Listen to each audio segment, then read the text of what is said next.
Maravilha, boa noite, fãs do Bom Senso, nosso seguidor do YouTube e no Facebook. Hoje é dia 23 de setembro, sexta-feira, 9h13 da noite, no meu relógio aqui.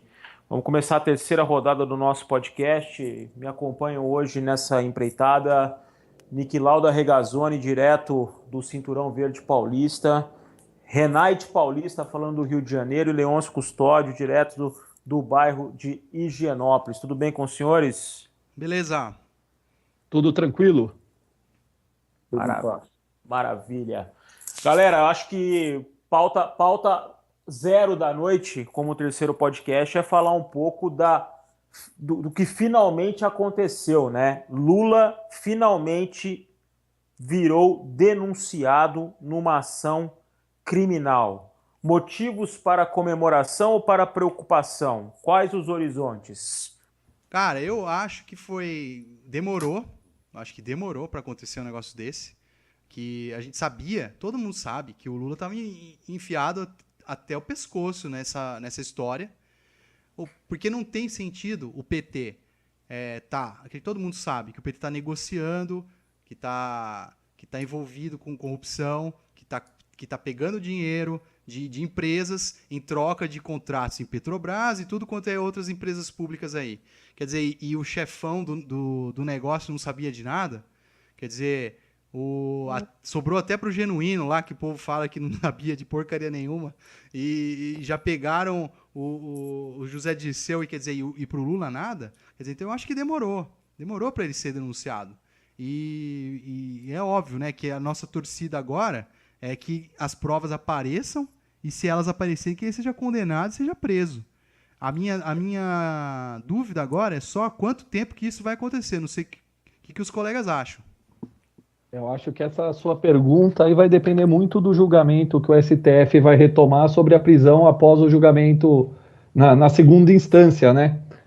Vamos ver, vamos torcer para que se mantenha do jeito que está o entendimento do STF hoje em dia e que após a condenação, porque eu não tenho a menor dúvida, vendo toda essa denúncia e as provas que possivelmente nem foram apresentadas, mas que os procuradores da República têm, que ele vai em cana, né? Então a questão é saber para quando ele vai pro xadrez mesmo, que ele vai ser condenado, ele vai.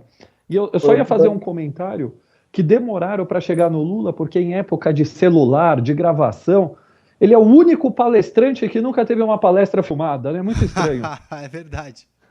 É de um amigo meu. O celular é de quem? É de um amigo meu. O sítio é do amigo meu. O Instituto Lula é do amigo meu. E quem dá a palestra é um amigo dele. Ele é tão chucro que ele deve usar um StarTAC ainda, cara. Deve ser daqueles aí. Cara, se ele for sair com a Rosemary, se bobear, tu vai levar a Rose pra jantar, ele manda um amigo dele. Pois não, eu sou o fulano de tal, Rose, eu vim no lugar do Lula. O amigo faz as vezes dele. Ele não pode. Eu, minha mulher e minhas cópias, né? Lembra desse filme com o Michael Lembro, horroroso. É isso mesmo, o Lula tem várias copas lá, porque é tudo barbudo, né? E tudo fala de língua presa. Não sei por que acontece com esse povo aí. Adora a roupa vermelha, né? Os esquerdistas adoram a roupa vermelha, adoram a barba e adoram falar de língua presa. Não sei o que é, fimose na língua. Cabe uma tese sobre isso, né? Agora, acho que cabe explicar para os leitores, e para mim também vale, acho que eu não sou tão especialista em direito penal, essa história aí do STF. Quer dizer, na verdade, se o Moro condenar, aí ele entra com um processo, né? Isso aí, a defesa dele, e se nessa segunda instância ele perder, aí já pode meter ele em cana, é isso, não é? Exatamente. A ideia é a seguinte, que depois de uma condenação proferida por um órgão colegiado, e que já tenha esgotado os recursos ordinários da lei, os recursos que estão ali previstos, então a pessoa já tem que começar a cumprir a pena. Essa é a questão. E aí, por exemplo, ele pode até entrar com recursos extraordinários, especiais no STJ, STF, mas enquanto está tramitando esses recursos, ele já estaria cumprindo pena já. Dá para estimar uma data, não? Né? Então, esse que é o grande... Eu ia começar a falar sobre isso agora.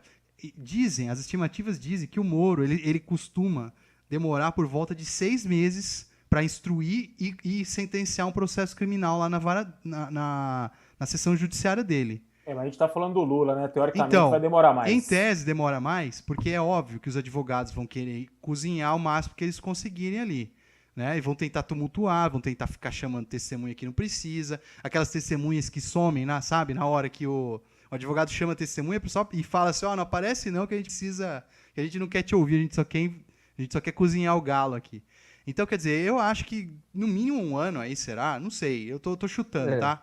E aí, eu não sei também agora, não tem informação de quanto tempo, numa eventual condenação, óbvio que ele vai recorrer, e isso vai pro TRF. Eu não sei quanto tempo que o TRF tá julgando. Tá, mas Mas e aí, galera? meu chute é que não vai acontecer antes da eleição de 2018. Exatamente, é o que eu acho, que pelo menos aí, em primeira e segunda instância, 2 anos e meio, aí vai. Beleza, então basicamente a gente vamos partir da premissa que o STF mantém a primeira... eles estão revendo, né, o posicionamento, ou podem rever o posicionamento, mas vamos imaginar que, uma vez exauridos os recursos ordinários, o delinquente teria que cumprir a pena. A gente estaria falando aí de 2 anos e meio para esgotar isso, Lula iria no xilindró daqui 2 anos e meio, eventualmente poderia já ser presidente da República, enfim... acho que a gente tem que tentar olhar para o outro lado também. Caberia aí algum tipo de prisão preliminar, digo, né? Questão cautelar, interessante. temporária, Exato. preventiva, né? Porque assim, me parece que a denúncia em si ela é bem fundamentada, que esse papinho aí de não temos convicção, mas não temos provas, né? Colocaram palavras na boca. Isso foi uma falácia. Ele não falou isso. Isso foi uma frase tirada do contexto, né? Que eles falaram. E duplo padrão moral de aliás, as redes sociais já fizeram o papel de desmentir esse tipo de...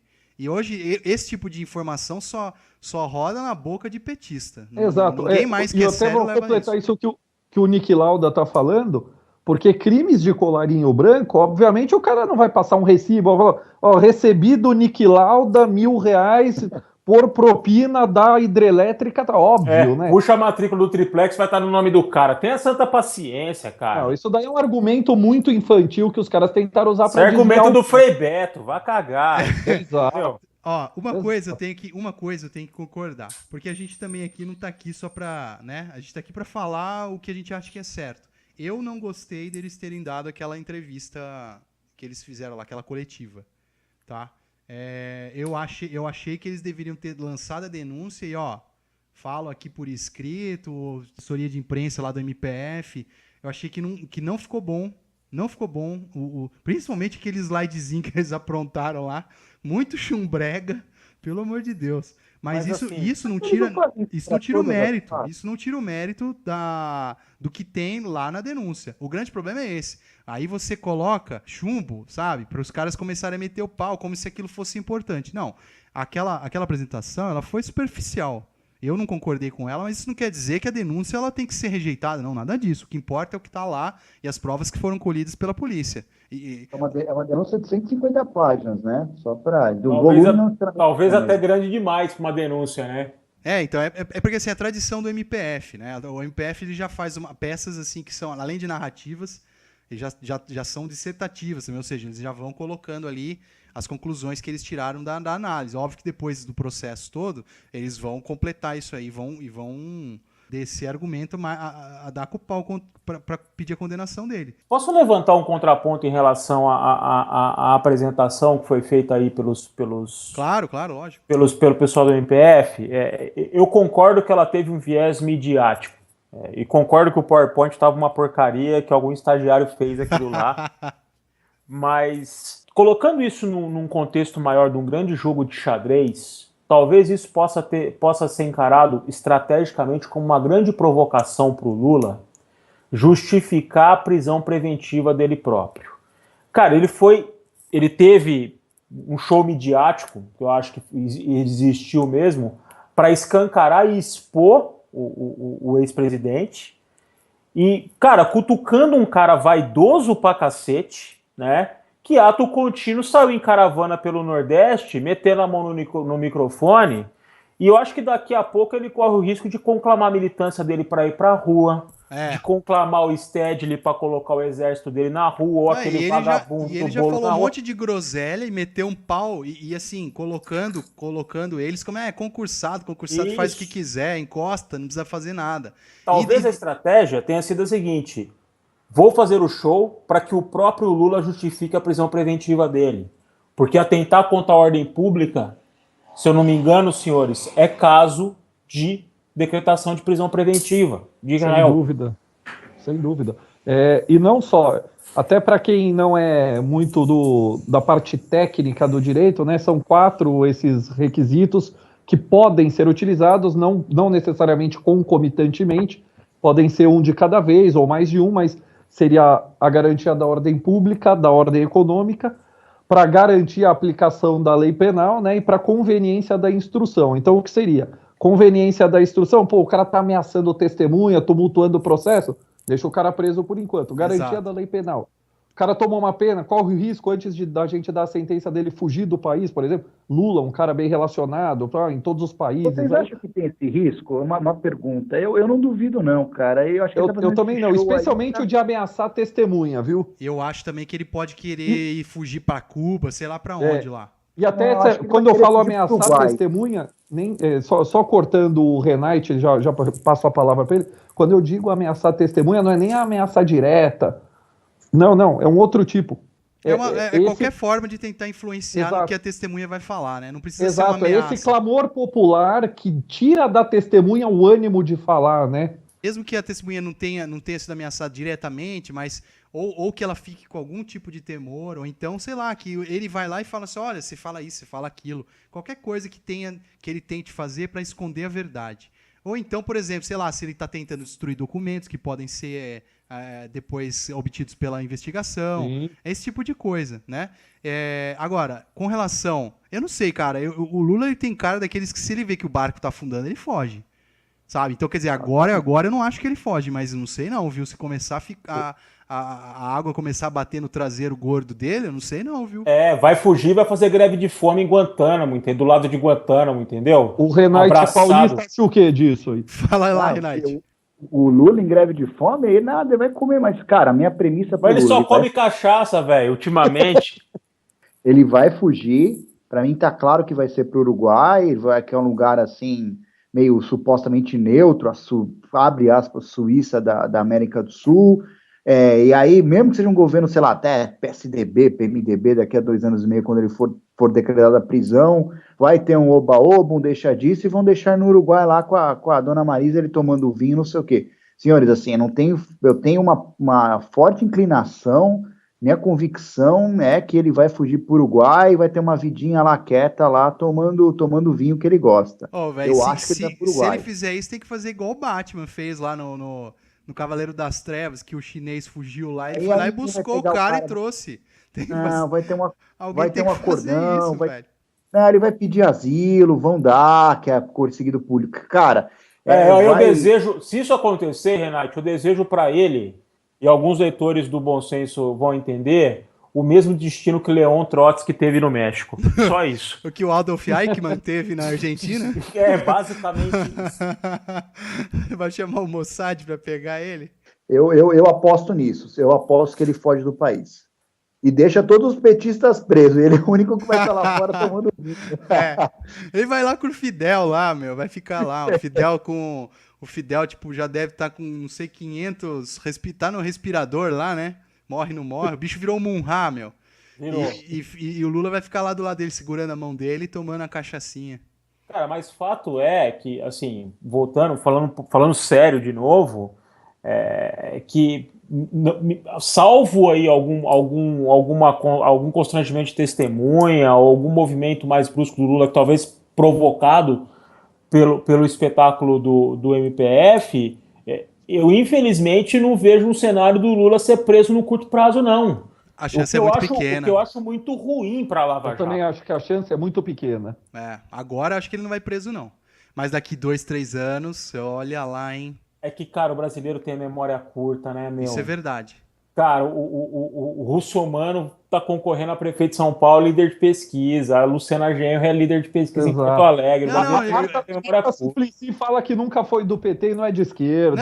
A Marta fala que nunca se posicionou como de esquerda. É piada, né? Aqui no Rio, depois que a Dilma começou a aparecer, tudo bem que é coisa de 1, 2%, mas segundo colocado Jandira com 9 Datafolha, e depois Freixo acho que com 9 ou 8 também. Segundo e terceiro de esquerda aí. E não é semi-esquerda tipo Rede, tipo Não, PT. São de PC do bem e PSOL. Os caras um passo à esquerda do Marx, sabe? Uns malucos desse aí. Então, assim, cara, o Lula indo em cana daqui 2 anos e meio, cara, a gente nem tem ideia de como é que vai estar o estado de saúde desse cara. Por que eu bato muito nessa tecla? Porque a representatividade da prisão do Lula no processo de tentativa de mudança de paradigma da maneira de se fazer política no Brasil... Seria sensacional. Ela é fundamental, cara. É, um cara desse tem que ir, sabe? Porque eu, por exemplo, eu posso levantar uma placa dizendo eu já sabia. Só que muita gente acreditou que esse cara ia fazer do Brasil um país melhor, entendeu? Eu não acreditava, porque eu sabia que esse cara não tem competência. Sempre foi pelego. Sempre fez negociata. Desde quando ele era sindicalista, ele fazia negociata com as empresas, sabe? Vivia fazendo 8 horas da manhã para conversar com os patrões. Terminava o acordo 8h30 da manhã, ficava bebendo uísque e saía de lá 9 horas da noite, todo suado, dizendo que tinha e assim, para negociar. E só com o campeão nacional, né, cara? E fazendo proselitismo. Ele sempre transitou entre os campeões nacionais. Entendeu? Ele ficava lá fazendo discurso e deitando falação na turma, entrava lá, fazia um negocinho que ele precisava, pronto. Consegui, minha gente, consegui o acordo que a gente precisava, sabe? Enquanto presidente, o Lula ele governou do mesmo jeito que ele era quando ele era sindicalista, sabe? Sem tirar nem pôr. Só negociata com o campeão nacional, cara. Negociata, sem parar. E dane-se a ética. Desse jeito. Ele inaugurou uma nova fase da política, assim, porque antigamente o povo falava no rouba mais faz. E o Lula inaugurou o rouba mais faz pelo social, entre aspas, né? Porque o que ele arrumou aí foi aumentar aí Bolsa Família, essas coisas aí que a gente sabe. Né? Agora, educar mesmo a população que precisa, isso eles não fizeram. O cara fez a coalizão com o Congresso loteando o cargo, atraiu todo mundo. Fez a coalizão com o empresariado, criando campeões nacionais e ajudando via investimento público para crescer e para conseguir algumas obras públicas em outros lugares, atraiu todo o empresariado, a elite financeira. Para aplacar a calma da maioria da população, que a gente vive num país pobre, infelizmente, aplacar essa ira da população, bom, vamos dar alguns auxílios. E com isso o cara deixa a massa em paz, Congresso está na minha mão com cargo, o empresariado botando dinheiro, tô tranquilo. Isso aí, bicho. E se esse cara não for preso, com a memória curta do brasileiro, daqui a pouco, cara, porque assim, a prova desse cara ser preso cara, esse modelo não funciona no Brasil. E ele tem que ser preso da seguinte forma, cara, com uma prova tão robusta que até a mãe do Lula, olhando pro processo, vai falar assim, filhão, sinto muito, cara, te amo, mas o senhor errou, você tem que ir preso e tal.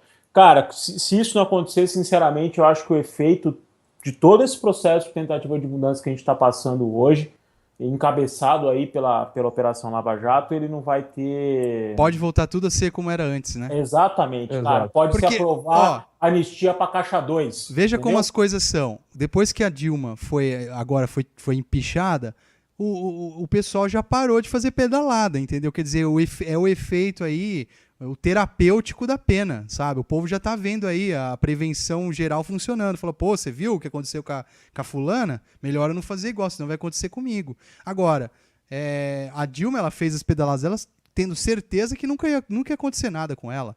O Lula é a mesma coisa. Quer dizer, então se o cara vai pensar assim, pô, um cara do tamanho do Lula politicamente foi preso porque meteu a mão, quer dizer, então eu aqui que tô aqui, eu posso também ser preso. Eu que tô numa prefeiturazinha qualquer aqui. Exatamente. E também aumenta a confiança das pessoas, porque as pessoas estão muito descrentes. Das instituições. Exato, as pessoas estão muito descrentes, sabe? Eles acham que tem que estar todo mundo aí conivente, que é todo mundo, sabe? E não é assim, estamos tentando, é que é difícil, né, cara?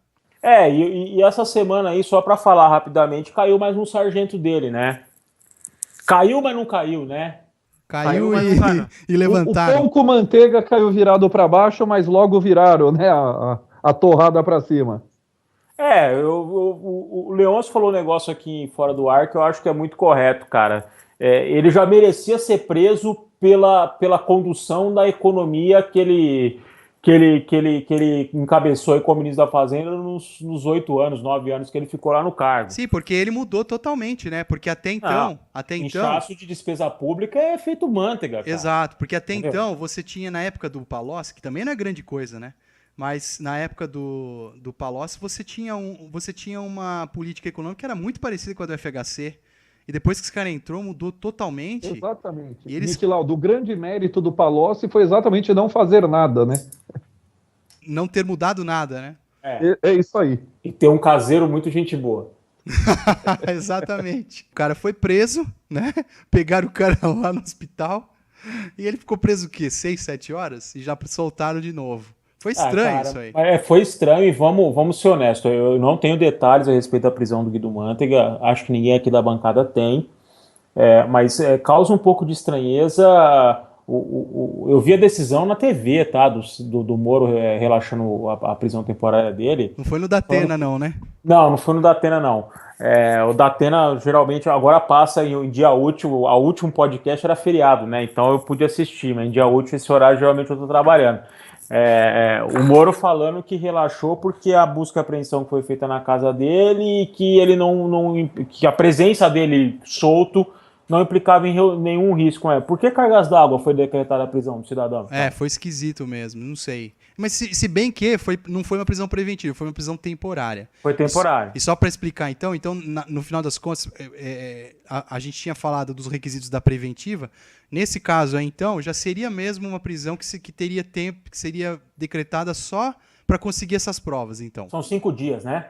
São 5, pode prorrogar. Mas a questão a prisão temporária existe caso, sim, que o cara prende, faz o que precisa fazer e depois solta. Então, talvez essa prisão tenha sido decretada justamente para isso. Prendo o cara para o cara não atrapalhar a busca e apreensão. Depois que eu fizer a busca e apreensão, beleza. Então, acho que foi por isso. Até para o pessoal entender, a preventiva, ela pode ser decretada diretamente pelo juiz durante o processo e ela não tem um prazo fixo. Ela pode ser até a sentença, até o cara cumprir pena. Essa é a preventiva. A temporária, ela tem uma lei específica que determina que o cara fica preso por um período de tempo e o juiz não determina essa prisão temporária diretamente. Ela é mediante provocação ou da autoridade policial ou do Ministério Público. Isso, são requisitos exatamente. bem diferentes. Precisa de pedido, né, tal. Deixa eu só abrir um parênteses rápido aí a respeito da prisão do Mantega. É interessante a gente ver os bastidores dela, que isso decorreu de um comparecimento voluntário do Ike Batista. Isso aconteceu em maio. Exato. Se não me engano. O Ike tá com medo de ser preso e já foi lá dedar pro povo todo. E o Ike, sinceramente, para mim, ele é uma figura patética do empresariado brasileiro. Não sei qual que é a opinião de vocês. Ele é um barão de Mauá do Lula, subnutrido. Não compra essa ideia do cara ser um vendedor de sonhos que muita gente fala. E o maior mérito dele, da vida dele, foi ser casado com a Luma de Oliveira, sinceramente. E aí, vamos falar a real. Colegas do Bom Senso aí, joguem no Google ou no YouTube os seguintes dizeres: Luma, Eike Batista, Faustão e Oscar Maroni. Eu vou colocar na descrição do um vídeo de 14 minutos. Eu vou colocar o link. Sensacional. Ele é bem explicativo sobre quem é o campeão nacional. Uhum. E o tipo de gente, quer dizer, ou seja, para você ser um capitalista de sucesso no Brasil do PT, você só precisa ser amigo do PT. Você não precisa ter nenhum dote aí para negócio, para essas coisas, né? Baile que ele toma do Maroni. Eu achei que o Maroni ia levar a Luma pra casa quase, viu, cara? Quase, cara. E a Luma tava sem graça, hein? Nossa senhora, porque assim, tem uma coisa que mulher não gosta, é de estar de braços dados com um cretino, sabe? Exatamente. Que liga, puxa vida, tô passando vergonha aqui do lado de um mané. Mulher não gosta disso, cara. Então, é muito constrangedor, cara. Talvez mais constrangedor do que ver a Vanusa cantar o hino. Então, sim. Mas vale a pena assistir. Link para os colegas do Bom Senso. Renate, você que está aí no Rio de Janeiro, está na terra de Eike Batista, tem algo a comentar? A história do Eike é muito, muito ruim. Um amigo meu falava lá atrás, né? Porque se der errado, foram muitos sonhos vendidos, é um sonho de um capitalismo moderno, de bolsa. Se der errado, muita coisa vai pegar mal e vai demorar para pegar de novo, né? Projeto em bolsa, enfim. No fundo, o problema das empresas dele acabou e vai acabar afetando outros projetos ambiciosos que efetivamente tenham sido mais estruturados Projetos sérios, né? do que esse. Sim, acho que é consenso que o efeito Ike Batista ele fez mais mal para o mercado de capitais do que bem, né? Como o Ike fala demais, tem essa mania, de repente, seja por qual razão ele foi, ele é um cara capaz de se atrapalhar comparado aos outros que estão sendo meticulosos nas suas delações, é capaz de ele sair falando que nem um maluco aí. Então seria legal que em vez de... Eu só vou dizer, independentemente da delação que ele fizer, o vídeo dele é melhor que a delação. Eu já adianto isso para vocês, confiram. E é isso aí, galera. Queria só puxar um assuntinho aí, não sei se vocês querem comentar mais alguma coisa de Lula ou de acho que tá bom, né? Acho que é isso aí. Quero fazer uma chamadinha aí pro próximo texto do Bom Senso, texto de estreia do Aristides Gouveia, que hoje não pôde comparecer aqui na bancada, em que ele vai explicar 5 motivos pelos quais o eleitor de São Paulo capital não deve votar no Eduardo Suplicy. A gente conferiu aí uma prévia do texto, ficou sensacional. E eleitor, veja lá os motivos. É que assim, a gente sabe, né? Só desculpa te cortar, mas a gente sabe, por exemplo, que nem vai ter petista ouvindo esse podcast, né? A gente não fala para eles também, não. E não queremos que eles venham aqui atrapalhar nossos leitores aí. Exato. Então, mas tem gente que não é petista que vota nesse cidadão. Então, se você que está ouvindo agora conhece gente assim, e eu conheço, por exemplo, na minha família tinha gente que nunca votou no PT, mas votou nesse cara porque achava que ele era honesto, leia esse texto que vai sair na semana que vem e convença, pegue lá os argumentos e convença esse seu amigo, esse seu parente a não votar nesse cara usando esses argumentos, que são muito bons. É isso aí. Estamos conversados, pessoal? Muito legal, mas uma excelente oportunidade de desenvolver de um jeito descontraído temas muito importantes para o nosso dia a dia e que afetam a vida de todo mundo. Muito legal. Nick? Valeu, cara. Semana que vem estamos aí de novo. Renate, direto do Rio, seu tchau final. Tchau para todo mundo. Lembrando que semana que vem, prévia de eleição municipal, salvo engano, deve ter outras coisas aí para acontecer e assuntos para a gente relatar. Estaremos de olho, senhores. É isso aí. Um grande abraço. Um abraço.